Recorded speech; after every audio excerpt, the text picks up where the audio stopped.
Way back in my past, I was part of the state church in my country, and I moved fairly new to this Jesus thing. I moved to town and went to this state church and asked, I'm available, I can help wherever you need me. I asked the pastor, and it's only 3 or 4 old women sitting in this church, and one of the guys played the organ and one was a pastor, so I thought it would be helpful if we do some youth ministry, and I volunteered. And he said, why do you want to help? And I said, yeah, someone told me about Christ. I didn't know. I was a Christian, but didn't know Christ. And then he told me and explained everything, and I will do this for other people. And because otherwise they go to hell, so they need salvation.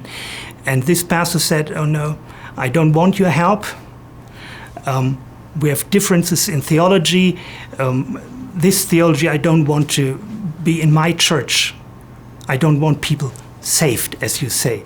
So that's the situation in Germany, and that's the reason why we have to put every emphasis on church planting, because there are churches, but in some the gospel is rejected. Right now it's very difficult. Like there's a lot of hurting in the church. When you ask them, why are you not in church, they're like, because there are no authentic leaders and stuff like that.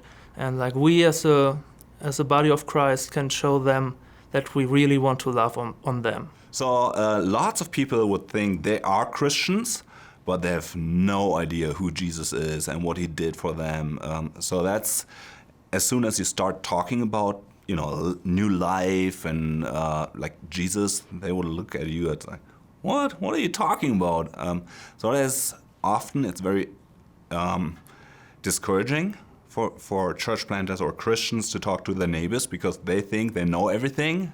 I'm a good Christian, but in reality, they don't know anything about the new life. There comes this one question, or this false question to mind, that churches were like, we don't need any other church in our city because we already have 3 or 4 churches.